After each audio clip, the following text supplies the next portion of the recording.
पप्पू यादव का पीएम मोदी पर तीखा हमला, बोले बिहार का बार बार सौदा हो रहा है। पूर्णिया से निर्दलीय सांसद और जन अधिकार पार्टी के नेता पप्पू यादव ने प्रधानमंत्री नरेंद्र मोदी के बिहार दौरे से पहले उन पर तीखा हमला बोला है। उन्होंने प्रधानमंत्री को बिहार का सौदागर करार देते हुए कहा कि पीएम मोदी बिहार का एक बार फिर सौदा करने आ रहे हैं। पप्पू यादव ने यह आरोप भी लगाया कि पिछले 11 वर्षों में पीएम ने बिहार और बिहारियों का अपमान किया है। पप्पू यादव ने सवाल उठाया कि जब गुजरात में बिहार के मजदूरों पर हमले हुए, उनके घर उजाड़े गए, तब प्रधानमंत्री मौन क्यों रहे? गुजरात के अहमदाबाद में बिहारियों को मारा गया, उनका घर छीन लिया गया, तब नरेंद्र मोदी कहाँ थे? उन्होंने कहा कि जब भी बिहार और बिहारी पर अत्याचार होता है, तब पप्पू यादव ही आगे खड़ा होता है। उन्होंने चेतावनी भरे लहजे में कहा, बिहारियों पर अत्याचार करने से पहले मेरी लाश से गुजरना होगा। बिहार को मिला क्या? पुराने वादों का हवाला। पप्पू यादव ने प्रधानमंत्री मोदी से कई पुराने वादों का हिसाब मांगा। उन्होंने कहा, आपने बिहार को विशेष राज्य का दर्जा देने की सौगंध खाई थी, विशेष पैकेज की बात की थी, बंद पड़ी फैक्ट्रियों को चालू करने और पलायन रोकने का वादा किया था।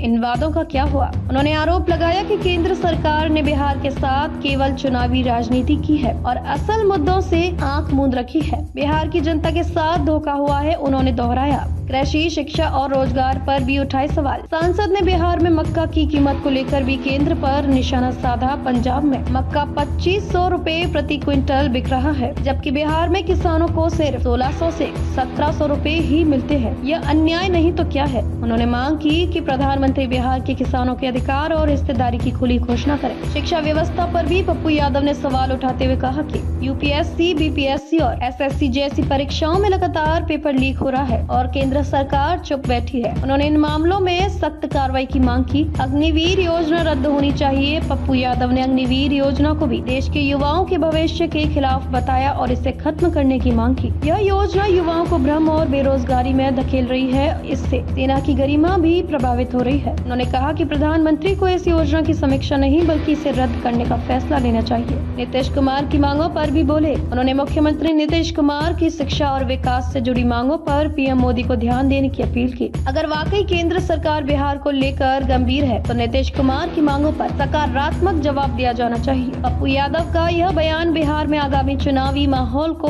और तीखा कर सकता है। वे खुद को बिहारी हक और सम्मान की आवाज बताकर जनता के बीच मजबूत पकड़ बनाने की कोशिश में है।